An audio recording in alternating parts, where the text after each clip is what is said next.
Bom dia! Bom dia, turma!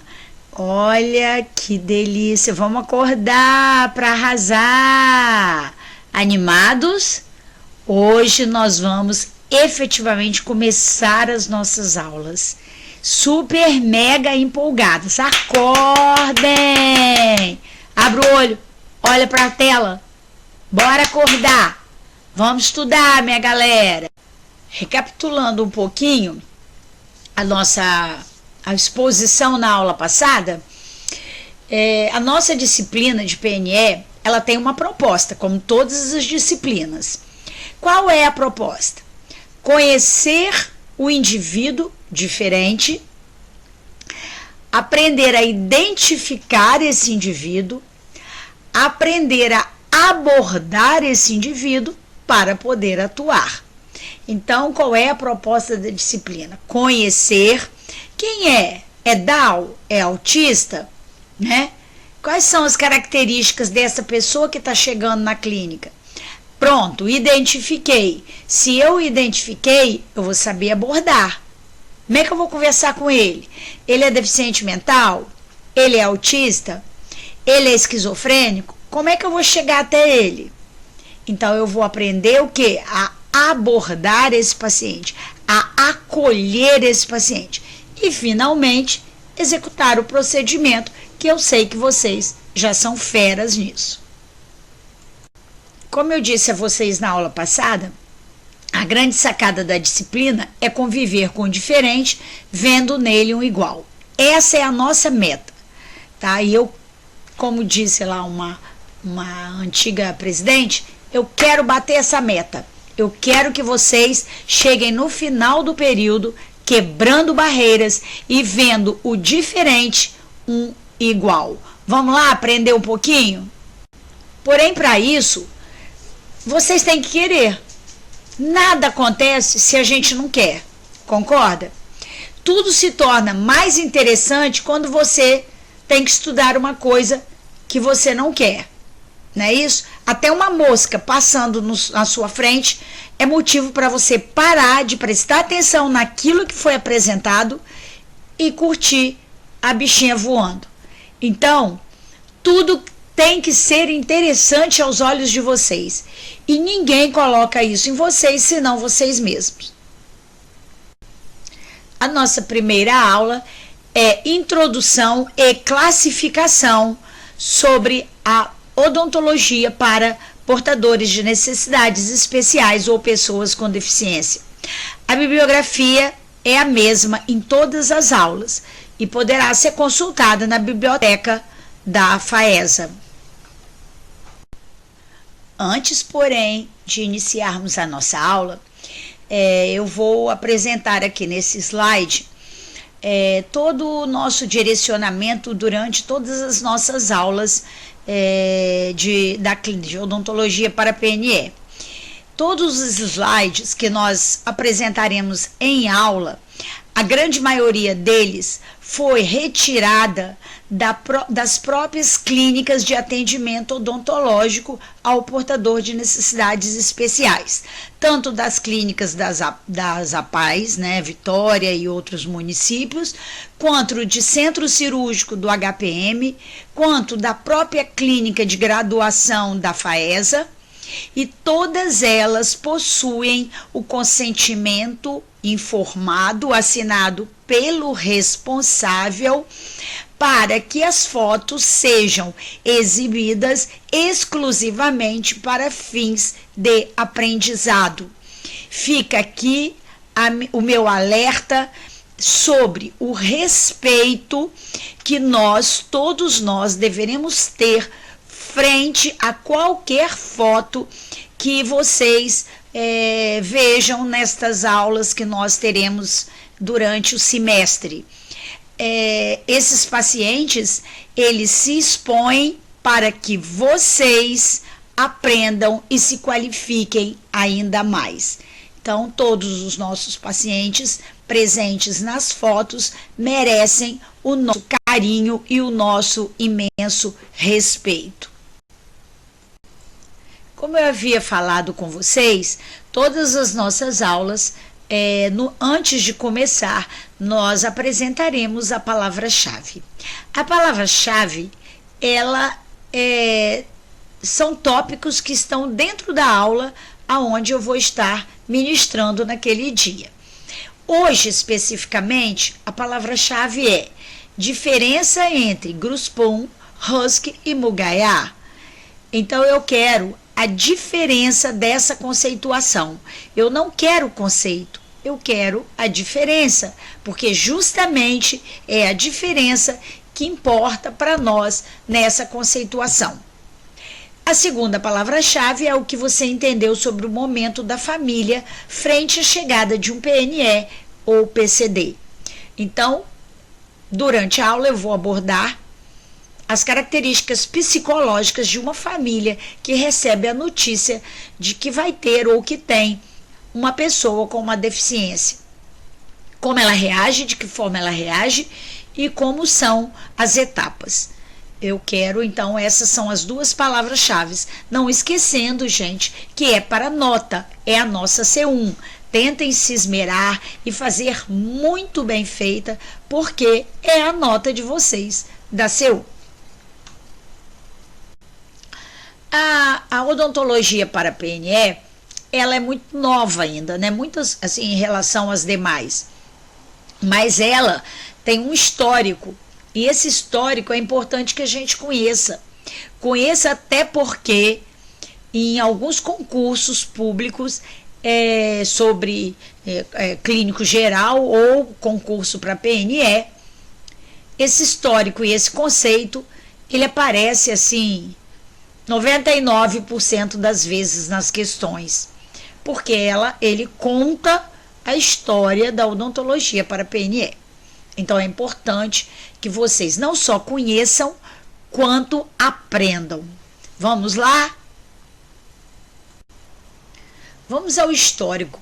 Em 1930, 1935, mais ou menos, dois odontopediatras, olha só, na época não tinha, né, a especialização em PNE. Dois odontopediatras agruparam indivíduos que tinham as mesmas características de um desvio dos padrões de normalidade. Esse desvio podia ser físico ou podia ser mental. E então denominaram essas pessoas que tinham esse desvio de handicapped. Todas as pessoas em 1930 a 35 que tinham essas características alteradas físicas ou mentais, eles chamaram de handicapped. Porém, em vários países, né, do mundo, elas tomaram denominações específicas de acordo com o país aonde estavam. Então, foram chamados de pacientes diminuídos, pacientes incapacitados, pacientes excepcionais, que foi aqui utilizado no Brasil. Basta ver que a APAE, que é uma associação para atender pessoas com deficiência, o que é a APAE? A palavra APAE, Associação de Pais e Amigos dos Excepcionais. Então, era o termo que se usava na época. E como é um registro, então continuou excepcional. E serviu para a gente perceber que, antigamente no Brasil, todo paciente que desviava do padrão considerado normal era uma pessoa excepcional. Partindo então desse princípio, começaram a surgir pessoas que estudaram mais a fundo esta área. E Gruspon foi um dos primeiros, e ele conceituou então o que na época era o handicapped, o paciente excepcional. Ele disse que paciente excepcional é todo indivíduo que se desvia ou fisicamente, ou intelectualmente, ou socialmente, ou emocionalmente, daquilo que se usa considerar um padrão de normalidade, e que por isso não pode receber, olha como ele se preocupou, não pode receber educação regular padronizada, necessitando de educação suplementar e cuidados especiais pelo resto da vida. Então, Grosspoon disse que aquele que desviava do padrão de normalidade, ele precisava de um cuidado especial maior na educação. Ele se preocupou, né, com essa parte da educação e falou sutilmente sobre os cuidados gerais, mas ele especificou que eram cuidados pelo resto da vida. Então, o Grosspoon fez esse conceito.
Aí veio a nossa Mugayara, autor do nosso livro, da bibliografia, e disse, ela é odontopediatra e tem várias publicações, né? E ela disse, espera aí, paciente especial não, paciente portador de necessidades especiais, porque segundo ela o indivíduo porta aquela necessidade, ela não tem aquela necessidade, né? O idoso, por exemplo, ele porta por um tempo aquela necessidade, que depois veio cair por terra. Mas Mugayar disse, não vou chamar de paciente especial, vou dizer paciente portador de necessidades especiais.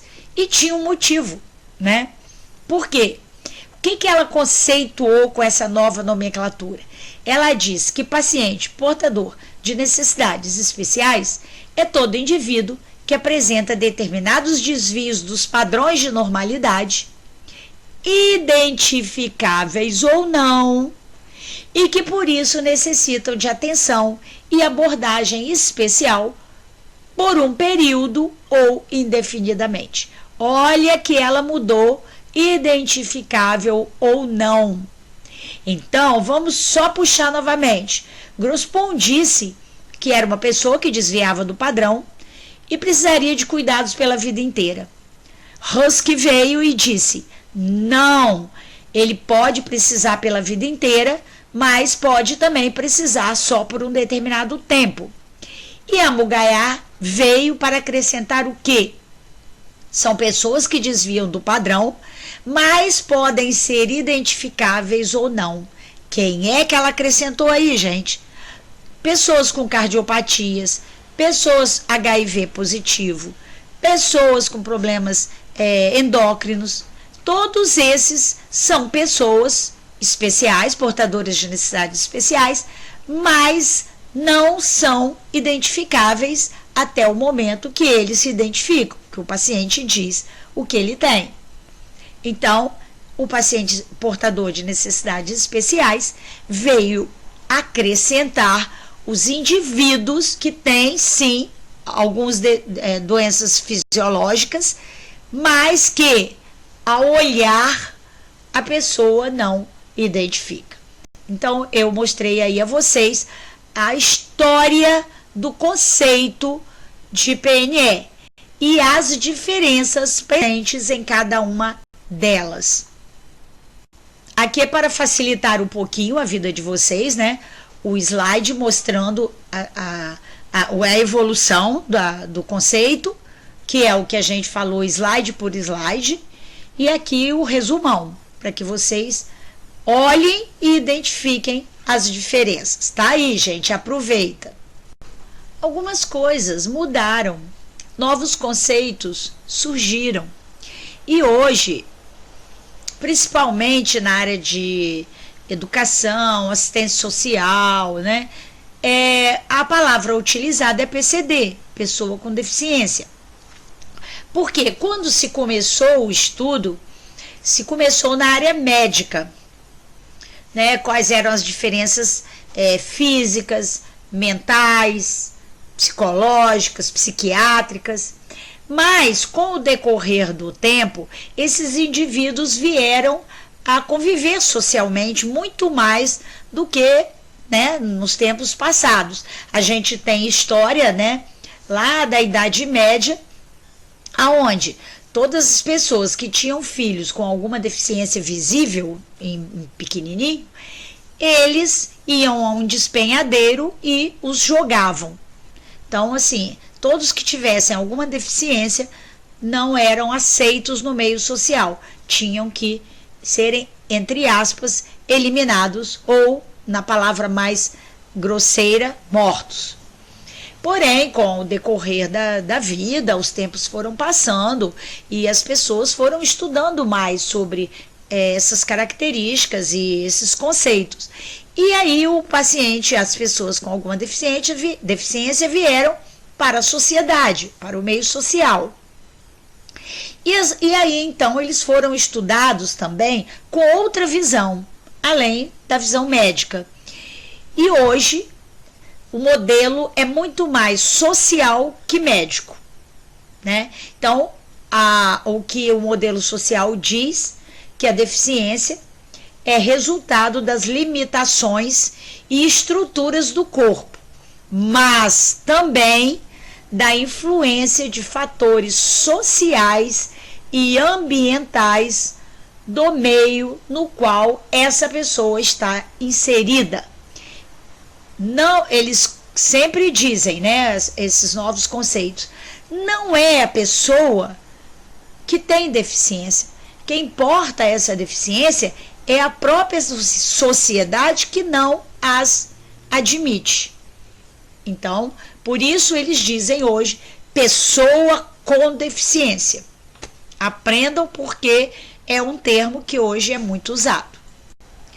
Algumas pequenas explicações que talvez vocês estejam aí lá no íntimo perguntando, né? Por que a gente não usa o termo portadores, como era no caso da Mugaiá? Porque portador passa a ideia que é algo temporário. E algumas dessas pessoas nunca mais, ou nunca serão, né, iguais àquilo que a sociedade almeja. Então, esse termo faz referência a algo que se porta como algo temporário, quando a deficiência, na maioria das vezes, é algo permanente. Por que não usar apenas o termo deficiente? Pessoa com deficiência, ela mostra-se mais humanizada ao ressaltar a pessoa frente à sua deficiência, valorizando independentemente a sua condição física, sensorial ou intelectual. Então, por que não usar apenas deficiente, e sim pessoa com deficiência? Porque eu tenho que aceitá-la independente dela ter ou não a deficiência. Então, temos que aceitar a pessoa com deficiência e não uma deficiência. Terminologia atual. A pessoa com deficiência é aquela que tem impedimento de natureza ou físico, ou mental, ou intelectual, ou sensorial, da qual, em interação com diversas barreiras, podem obstruir sua participação plena e efetiva na sociedade e no convívio com demais pessoas. Então, a terminologia atual, vocês observem que está muito mais relacionada à sociedade do que a um termo médico. Terminologia correta e adequada ao novo modelo, né, é pessoa com deficiência.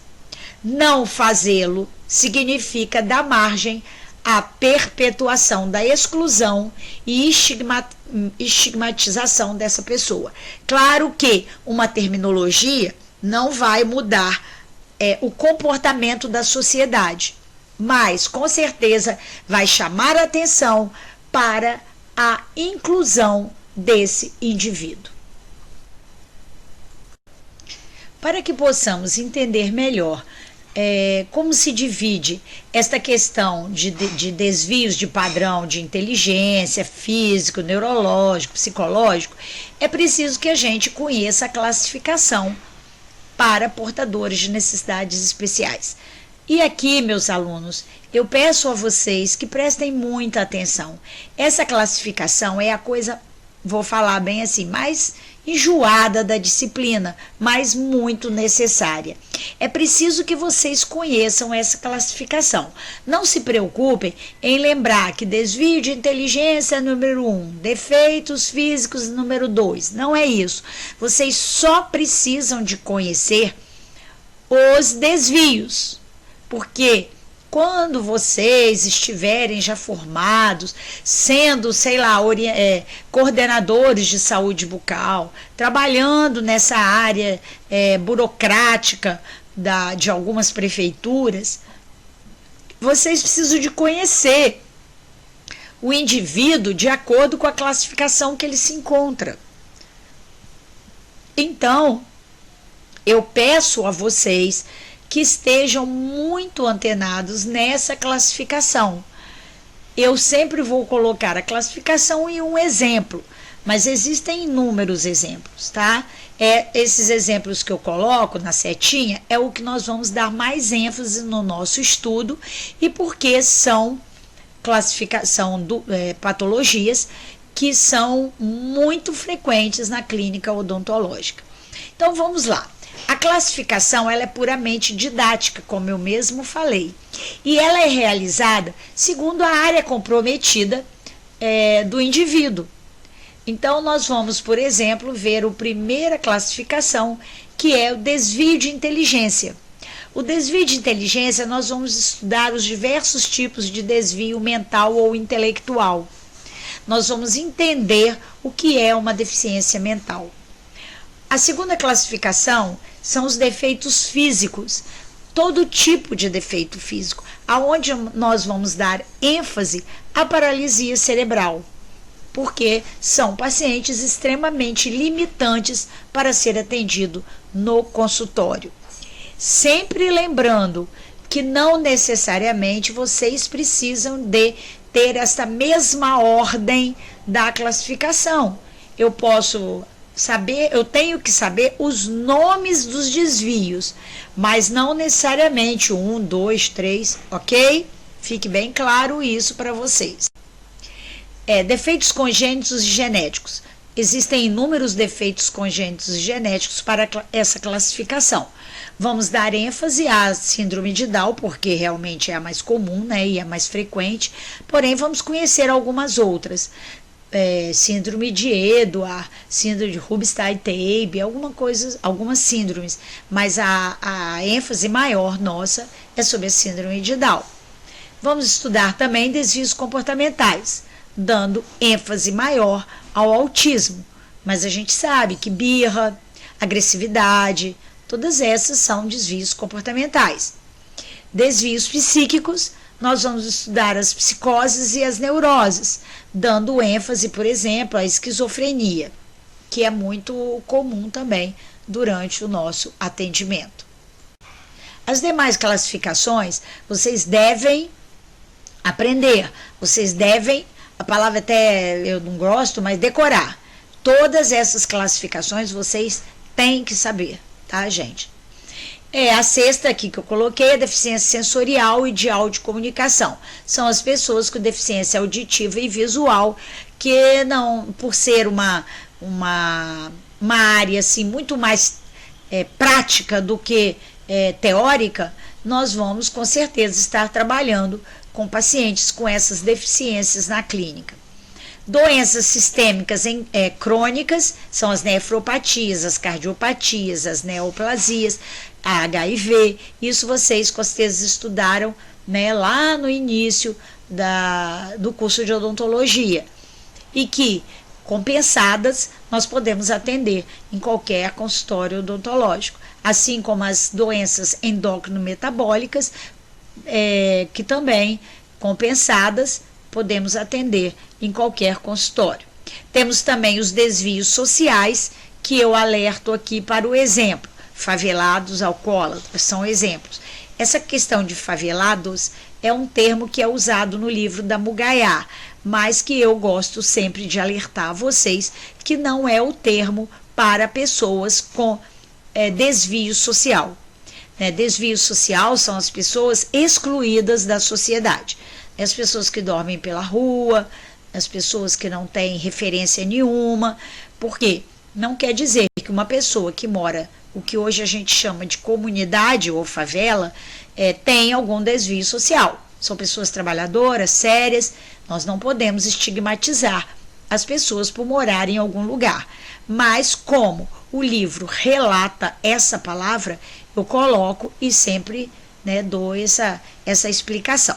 Mas os alcoólatras, os toxicômanos, são pessoas com desvios sociais. A outra e última classificação são os estados fisiológicos especiais que vocês estudaram em odontogeriatria. São normalmente os idosos e as gestantes. Então, são essas as classificações que vocês têm, sim, importância fundamental no aprendizado de vocês, que tem que aprender e que tem que estudar. Certinho, pessoal? E vamos para a nossa segunda aula, porque são aulas pequenas que eu compacto numa aula só, mas que já vamos mudar de assunto. Então, fica aqui o meu oi. Oi, acordem, vamos para a segunda aula. Oi, oi, vamos para a segunda aula. Acordaram? Bora? PNE ou PCD e a família. A nossa primeira aula de odontologia para PNE, que relaciona o paciente, a vinda de um paciente com alguma deficiência para dentro de uma família. Quais as consequências, quais os problemas que acarretam, quais os comportamentos que acontecem dentro dessa família.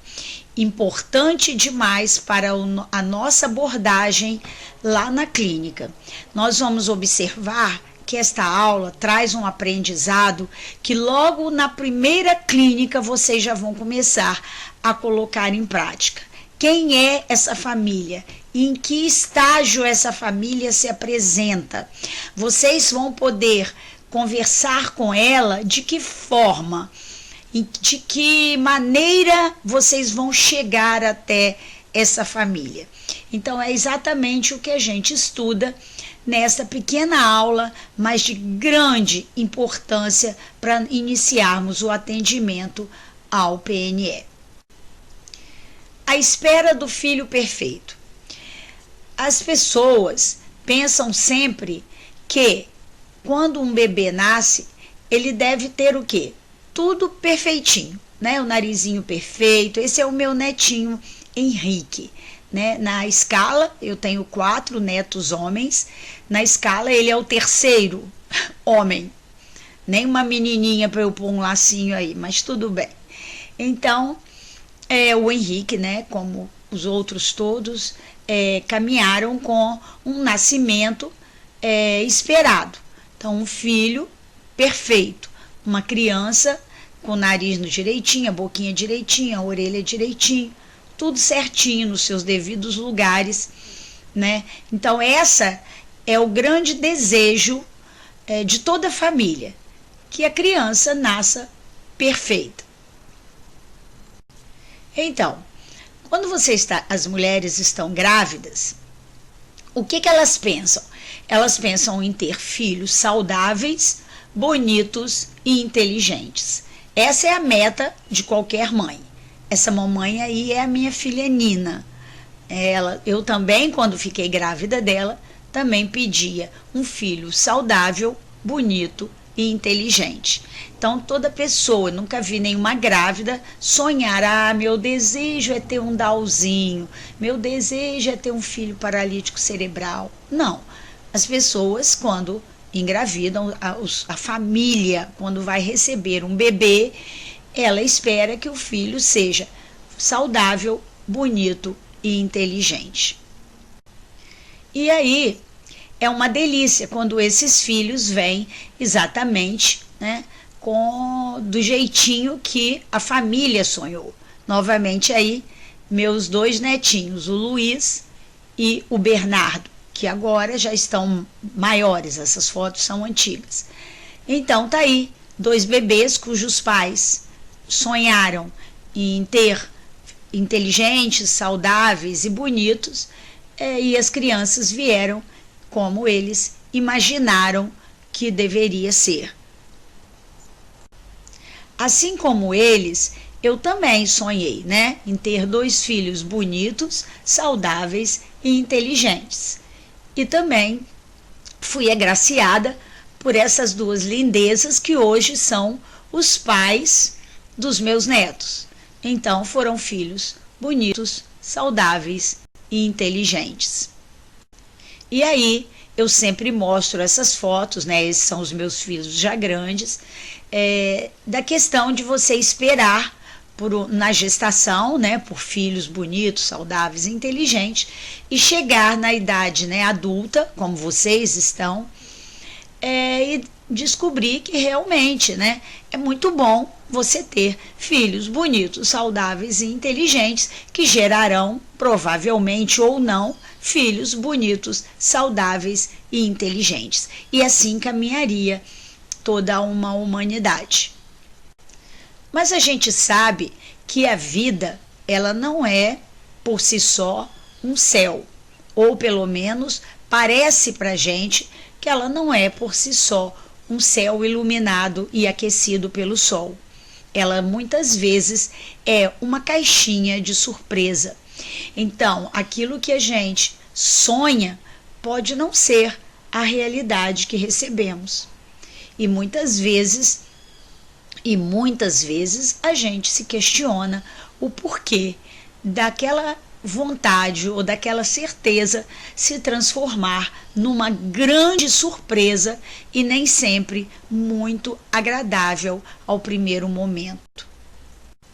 E aí nós podemos ter casos aonde você espera um filho bonito, saudável e inteligente e eis que chega uma criança com alguma deficiência. Tem famílias que chegam até mais de um. E tem outras famílias que chegam até mais de 2 filhos com deficiência. E aí aquela caixinha de surpresa aparece. Aquele sonho de perfeição não acontece. E aí? Como se apresentará essa família? Eu, por exemplo, apresentei vocês, meus netos, meus filhos, com muito orgulho. Será que esses pais também apresentarão os seus filhos num futuro, ou mesmo fotos, ou contando com o mesmo orgulho? Vamos conhecer um pouco sobre isso? De imediato, nós temos que entender que a família de um PNE é também especial, porque ela passa por inúmeras situações, inúmeros processos, inúmeras desilusões, né, que estarão sempre presentes no convívio com a sociedade, ou pelo menos até uma certa etapa da vida. Então, quando nós vamos atender um PNE que automaticamente a gente atende também a família, nós temos que prestar atenção nesse detalhe, que é fundamental para que possamos fazer um bom atendimento. Abrindo um parêntese, essa mãe com essa criança traz uma história, né, com ela, porque a menininha nasceu dentro de um padrão de normalidade, somente com uma mancha, uma síndrome que dá uma mancha, né, na pele, mas nada que impedisse a criança de andar, falar, ter o intelecto preservado. Mas, como ela nasceu de baixo peso, ela teve uma infecção virótica de meningite e teve lesão no cérebro. Então, ela hoje vive em cadeira de rodas, tem um nível intelectual bem severo ou profundo e não fala, né, não vê muito pouco. E essa mãe, então, ela teve que passar por, vamos falar assim, duas desilusões. Primeiro, que a criança nasceu com essa mancha na pele toda. Quando ela achou que ok, isso aí é uma mancha apenas, veio mais essa situação. Então, vocês vão ver nas minhas aulas, eu sempre mostrando e contando os casos dos pacientes que eu apresento a vocês, porque são pacientes da minha vivência diária clínica. E aí a gente depara com esse slide, que é o nosso slide chefe dessa aula. Quando uma família recebe a notícia que o seu filho tem alguma deficiência, não se esqueçam que a gente estudou lá na semana passada, lá naquela apresentação bonita que vocês falaram, eu fiquei até muito orgulhosa de vocês elogiarem a apresentação, mas eu falei muito para vocês sobre as deficiências que a gente não vê, né? Deficiências psicológicas, deficiências de abuso em família, deficiências de agressividade, né? Então, essas você não vê, mas eu estou aqui tentando passar para vocês deficiências visíveis, né? Deficiências palpáveis. Então, quando uma família recebe uma criança, um bebê, ou até mesmo intrauterino, porque tem crianças que nascem a família já sabendo que vai ter alguma intercorrência. Mas enfim, quando essa família recebe a notícia de que vai ter ou que teve uma criança com alguma deficiência, ela vai passar por essas fases narradas ali: luto, negação, aceitação. Então, quando a criança nasce, a família, eu falo a mãe porque é a mais próxima, mas a família pode iniciar a primeira fase, que é o luto. Ela chora, fala por que foi ela, por que ela merece aquilo, ela não merecia aquilo. Eu acho, começa a arranjar motivos por que aconteceu aquilo. Então ela fala: eu acho que foi aquela cerveja única que eu tomei na gravidez que aconteceu isso. Eu acho que foi porque eu fiz uma radiografia do dente. Então, para que eu fiz isso? Eu não devia ter feito isso. Ou então, o que eu fiz para Deus? Eu era uma pessoa tão boa, eu sou uma pessoa tão boa. Como é que ele me manda uma criança com deficiência? Então, essa fase é uma fase muito triste para essa mãe, muito triste. Ela chora, ela fica aborrecida, ela fica sem forças para continuar, ela fica, às vezes entra até em depressão. Muito bem. Quando depois ela vem com a fase da negação. A fase da negação é quando essa família arranja sempre um jeito para esconder ou boicotar a causa da situação, ou pelo menos o quadro que se apresenta para ela. Então, ela muitas vezes tem vontade, ou às vezes até realiza, né, de dar o bebê. Dar o bebê tem muitos sentidos, não é só pegar a criança e entregar a alguém, mas sim passar responsabilidades a outros. Então, às vezes a gente vê casos, e eu vejo muito isso, muito não com frequência absurda, né, mas eu vejo mães que entregam para a avó, ou pai que não quer ver, nem olha, né? Então, entra em casa, sai em casa e nem olha o bebê. Irmãos que querem ficar morando na casa da avó, ou do avô, ou do primo, para não vivenciar aquela situação. Então, é a vontade de excluir aquela situação da vida da pessoa. Então, é a fase da negação. E, finalmente, a fase da aceitação, aonde o bebê começa a fazer parte realmente dessa família, com aceitação, mesmo com suas limitações. Então, esses são os momentos que uma família passa quando chega uma criança com deficiência. Aí a gente pode pensar assim: toda a família passa por essas 3 fases? Não. A mãe passa por essas 3 fases? Pode ser que sim, pode ser que não. Eles chegam na aceitação ao mesmo tempo? Não. Pode ser junto, pode ser separado. O que eu quero dizer é que cada pessoa tem o seu próprio tempo para aceitar ou para passar por essas fases. Eu conheço situações onde o pai está lá no luto ainda e a mãe já está na aceitação. Eu conheço famílias inteiras que passam a vida inteira numa só fase, ou só no luto, ou só na negação. Eu conheço famílias inteiras que chegam na aceitação em menos de um mês. Então, isso vai depender do psicológico de cada indivíduo, da forma como cada indivíduo enxerga um problema. Vocês sabem que todos nós temos diferentes formas de ver a vida. E conforme você tem a visão da vida, você também tem a visão da resolução dos problemas que a vida traz. Então, algumas pessoas, quando tem um problema na vida, ela fica batendo, né, a cabeça naquele mesmo problema. Tem outras que não, que vão digerindo aquilo com mais facilidade. Isso, cada um tem o seu tempo. Então, fiquem antenados e prestem atenção nessa situação. Isso que eu estou mostrando para vocês é um quadro de momento de perda.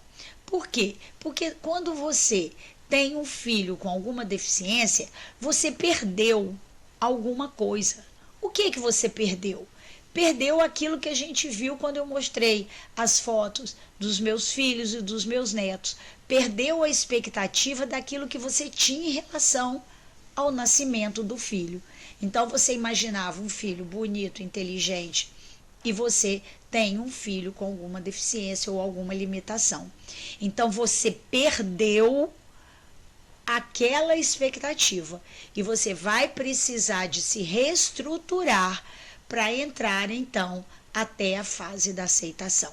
Isso que eu estou contando para vocês, essas etapas, serve para qualquer momento de nossas vidas.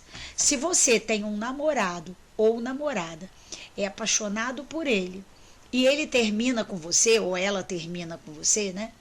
O que vai acontecer? No primeiro momento vocês choram, ficam desesperados, ai, meu paixão, minha vida, meu amor, não é isso?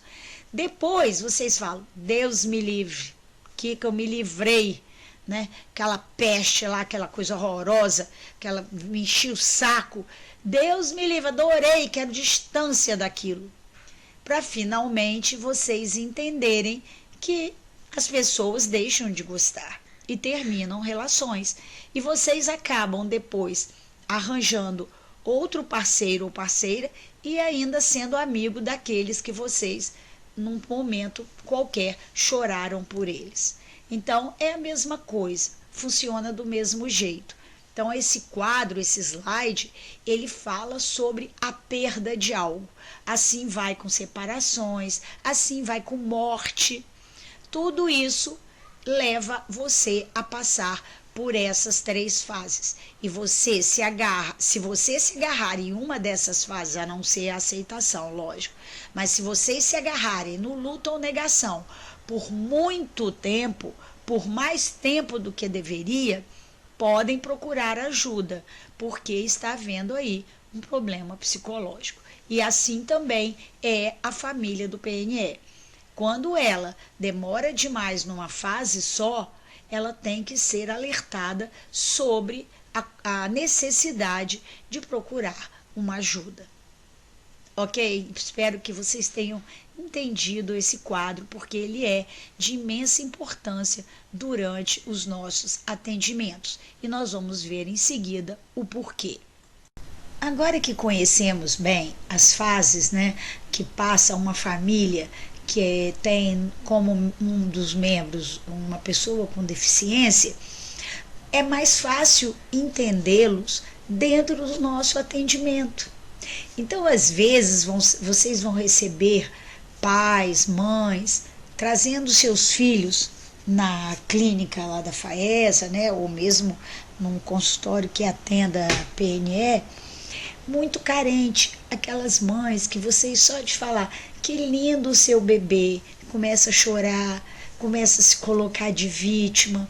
Essa mãe com certeza está no luto, ela ainda não saiu do luto, então ela está emotiva, ela está fraca, ela está sem forças. Então tudo aquilo que vocês falarem com ela pode vir em forma de vitimização, ou em forma de choro, né, de tristeza. Então vocês têm que estar bem ligados na abordagem. Se essa mãe estiver nessa fase, não adianta vocês, não mãe, não chora não, nós vamos cuidar do seu filho, porque tanto que vocês falam, tanto é o momento de tristeza dessas mães. Então, apoiá-las, né, mas sem trabalhar o emocional que elas estão carregando. Não somos nós que vamos ser os psicólogos dessas mães, mas nós vamos entender aquele momento que essa mãe está vivendo. Se nós entendemos o momento, nós saberemos também como cuidar dessa criança sem trabalhar muito a mãe. Então tem mãe que gosta de ficar vendo o atendimento. Normalmente essas mães de luto, se elas quiserem ver o atendimento, provavelmente elas não vão poder ajudar. Então você pede, mãe, segura a mãozinha dele para mim. Elas seguram no primeiro momento, daqui a pouco elas soltam, porque elas estão fragilizadas tão quanto o bebê. Então elas não vão ajudar no processo. Então muitas vezes a gente até fala, mãe, pode ficar sentadinha aí, que a gente dá conta aqui. E tira um pouco ela de campo, porque muitas vezes elas podem atrapalhar o nosso atendimento. Quando eu pego uma mãe na fase negação no atendimento dos seus filhos, né, eu falo mãe, mas pode ser pai, pode ser o cuidador, que esteja na fase de negação, tudo que você falar para fazer com a criança, ela vai colocar dificuldade. Então você vai dizer, mãe, pega a escova de dente, bota ele deitadinho com um travesseirinho. Ah, ele não consegue, ele quer levantar. Tá, mãe, então faz o seguinte, você deita ele no colo do seu marido e vai de frente para ele. Deus me livre, meu marido não aceita não. Tudo é dificuldade. Você vai com a escova de levinho, mãe. Ah, ele vomita. Tudo que você falar, ela vai encontrar uma negação para aquele atendimento. Então, muitas vezes, vocês têm que entender essa mãe. Porque o que acontece? Vocês vão falar, mãe, escova o dentinho dele assim, ó. Ah, ele não gosta, ele vomita. Vomita, mãe?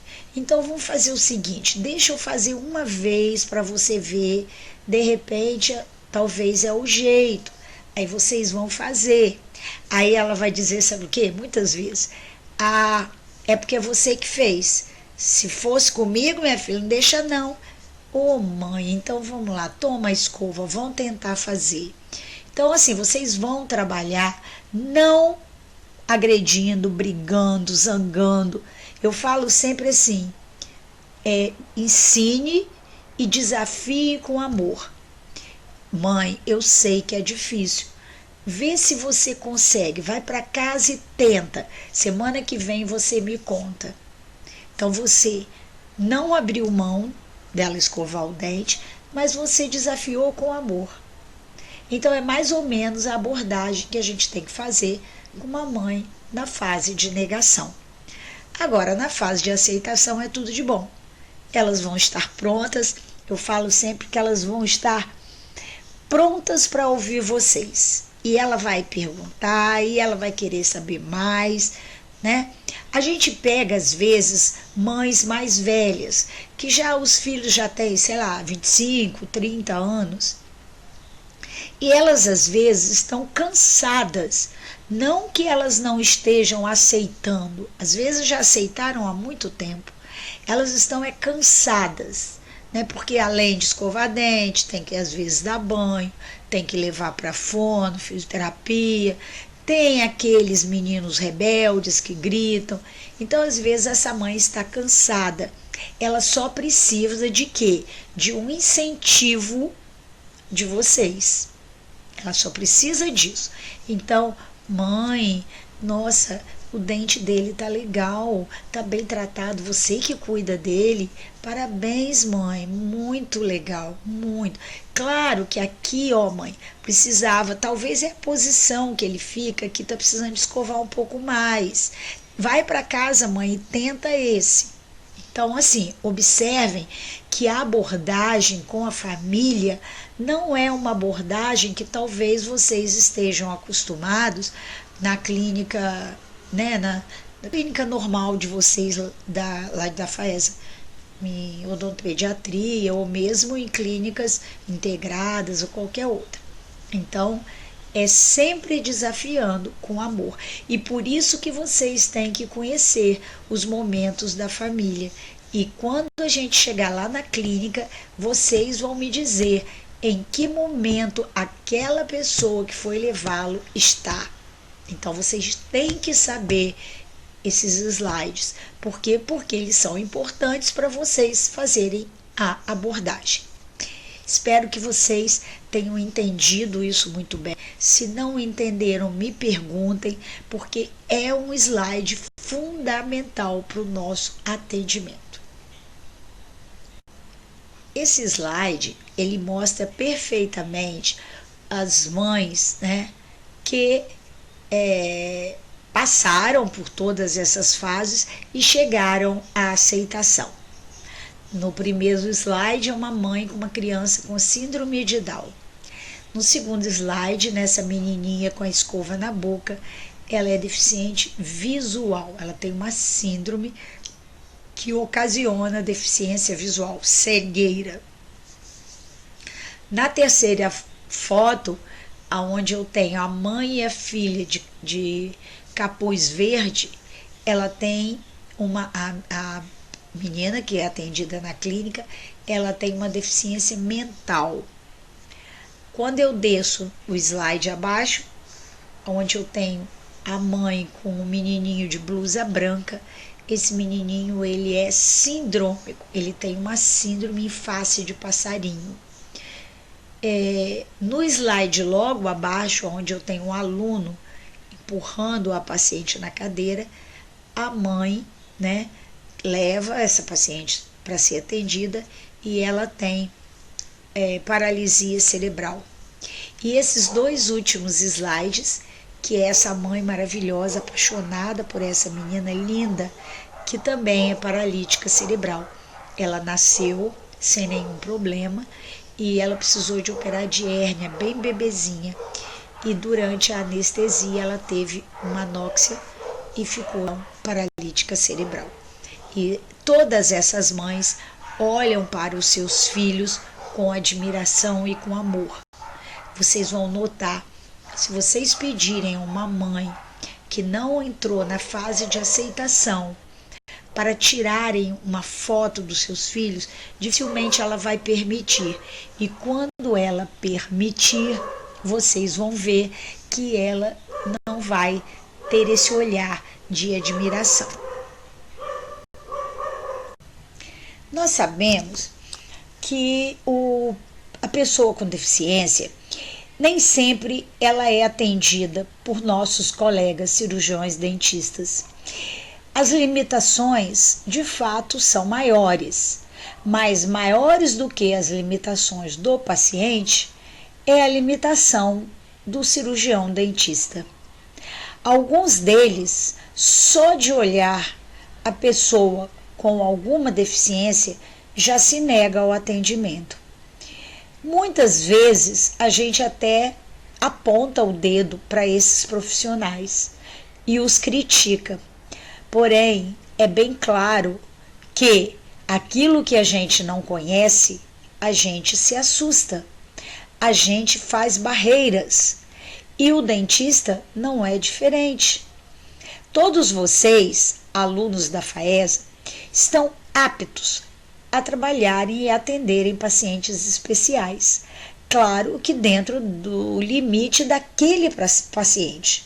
Se eu tenho um paciente altamente agressivo, né, que tem crises convulsivas recorrentes, eu não vou poder atendê-lo no consultório. É fato. Mas para eu descobrir isso, eu tenho que colocá-lo ou tentá-lo colocar na cadeira odontológica e não eliminar aquela situação de forma como alguns profissionais fazem. E por que os profissionais têm tanta dificuldade de atender um diferente?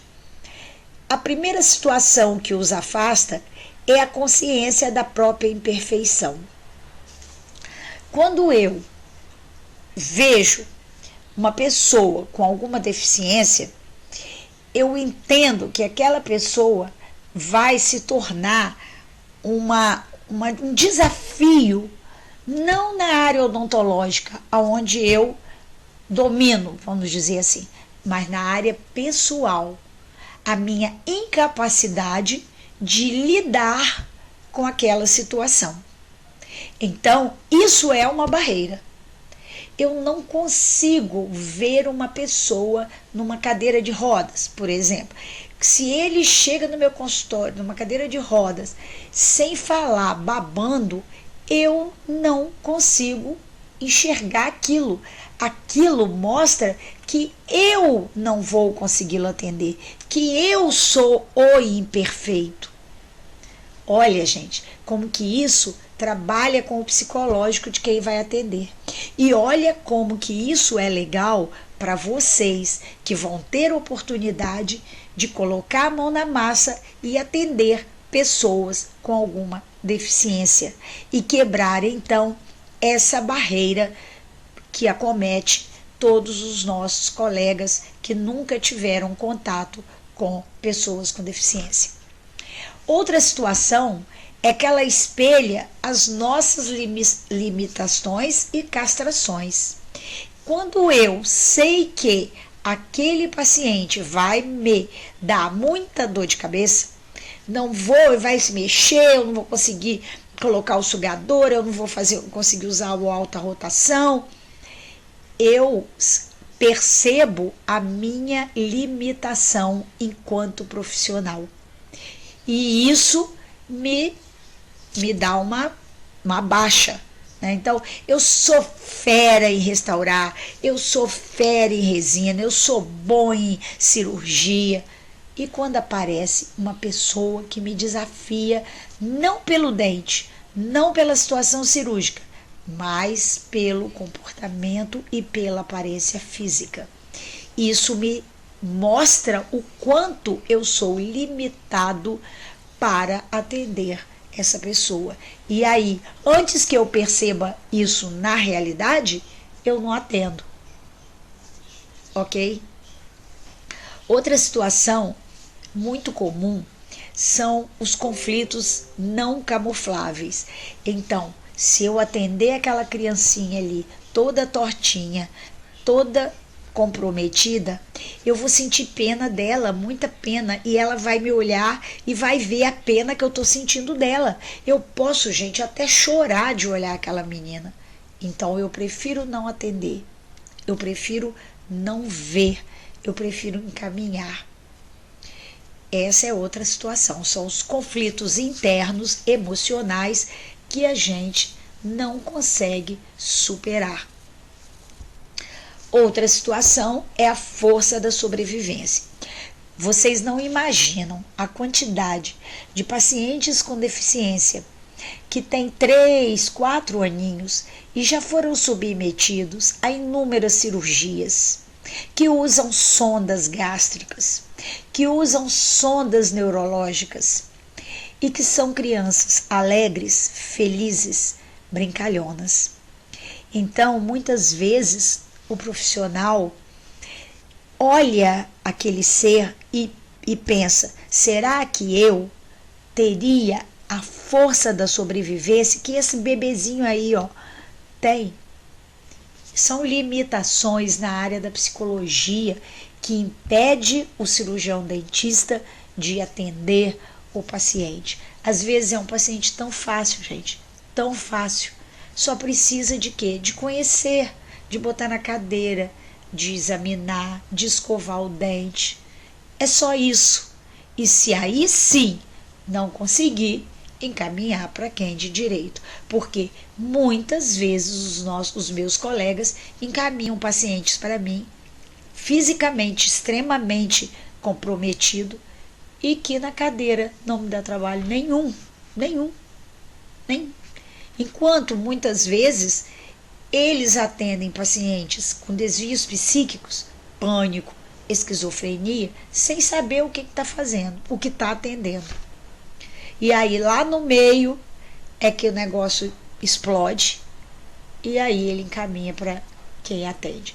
Então, o que a gente quer com a disciplina para vocês é isso, é que vocês olhem o paciente, não se ele é tortinho, não se ele está em cadeira, não, nada disso. É se ele é uma pessoa que através do conhecimento que vocês vão ter, vocês vão conseguir trabalhar.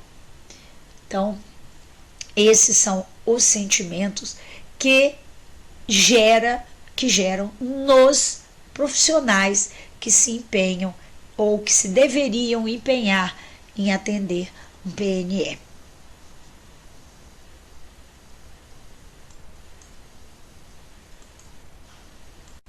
E aí, gente, o que é que o dentista fala para a família quando ele não quer atender esse paciente por aquilo tudo que a gente viu no slide anterior? Ele simplesmente não atende, diz que ele não é especializado. Pega o contato do profissional que só atende PNE e manda, mesmo que o paciente esteja sentindo dor. Outra desculpa, não consegue atender porque não sabe dizer não. Então ele até põe na cadeira, né?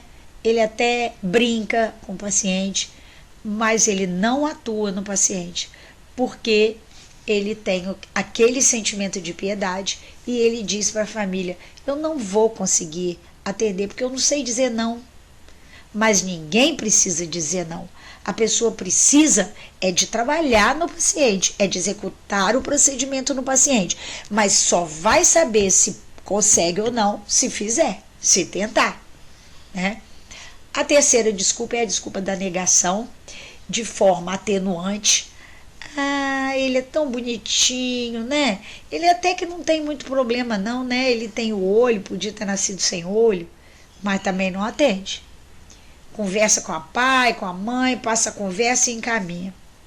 Ou então fica compensando, né? Ah, ele não tá com os dentes bonitos não, mas que olho verde que ele tem, né? Ou então fala com a família: ah, ele é tão esperto, nem parece que tem deficiência. Nada disso, isso aí não interessa. O paciente tem a deficiência, o paciente tem a limitação. E nós, cirurgiões dentistas, temos que nos envolver sim. Faz parte, nós trabalhamos com saúde. Quem não quer trabalhar com saúde, abre uma loja no shopping. Eu sempre digo isso para os alunos. Porque quem trabalha com saúde tem que ir lá, olhar, ver, atender, examinar. E aí sim, se eu realmente não tenho condição de atendê-lo, eu encaminho ou para centro cirúrgico ou para um outro profissional que seja especializado. Esse menino, ele é criado pelo pai. Ele já deve estar bem grande, bem rapazinho agora. E ele tinha muita dificuldade de ser atendido. Não porque ele era DM, deficiente mental, com hiperatividade acentuada. Ele tinha muita dificuldade de aceitar atendimento com meninas, porque as referências dele eram masculinas, era o pai, era o avô, né, era o tio. E aí ele caiu justamente num grupo de 4 meninas. e ele não queria deixar de ser atendido, levantava, sentava, e nós então tivemos que fazer uma adaptação com ele, né? Então a gente chamava o pai sentava na cadeira com ele, as meninas começavam a conversar com o pai. Então os alunos tiveram primeiro que mostrar a ele que nós tínhamos o cuidado com o pai, e o pai gerar nele a confiança nas dentistas. E foi muito bacana, nós tivemos assim quase 3 clínicas só com adaptação. E no final nós fizemos essa foto linda, né? Que era ele abraçado com as meninas, ele negava o atendimento com as meninas. Nós tivemos que ter toda uma psicologia aí de entender por que ele fazia isso. Não era medo da cureta, da sonda, de anestesia, nada. Era mesmo a condição dele ser cuidado, né, por pessoas que talvez, eu não conheço a história, talvez não tenham sido para ele uma boa referência de cuidado. Então, ele transferia isso para os alunos. Então, hoje é a doutora Letícia aqui da foto, que é casada com um ex-professor da FAESA, todos dois excelentes profissionais. Enfim, a doutora Letícia e a doutora Renata, eu acho. Esqueço os nomes às vezes, mas acho que é Renata. E aí, eu fiz essa linda foto de um momento ímpar. Agora, para acontecer isso, houve o quê? Uma reunião do grupo, e elas tomaram a conduta do atendimento, não fui eu não. Falei, existe um problema aí, vamos lá. E elas descobriram e seguiram no atendimento. Então, para a gente terminar a aula, vai um recadinho. A vida, como a fizeres, estará contigo em qualquer parte. Nunca se esqueçam disso. Plantem, mas plantem só coisas boas, porque tudo que você plantar te acompanhará pelo resto da vida. Esta foto foi tirada há mais de 10 anos e ela é um slide de minhas aulas, de meus congressos, de minhas palestras, porque ela representa uma boa vontade, uma força desse grupo, que não estava aqui porque o resto estava no expurgo, né? De conseguir realizar esse atendimento. Então, tudo aquilo que você se proponha com força, com coragem, porque vocês vão carregar pelo resto da vida. Então, fica aí o nosso recado final da nossa aula de hoje. Obrigada por vocês terem ficado aqui na nossa aula. Eu espero que vocês tenham aproveitado bastante cada slide que foi feito com muito carinho para vocês. São aulas iniciais, mas de importância grande ou até maior do que as demais, porque são elas que vão alavancar a nossa clínica lá na FAESA. Então, muito obrigada. Podem ir lá fazer o questionário, né? E qualquer dúvida, eu estou aqui no chat, vocês podem tirar. Meu beijo e até na clínica.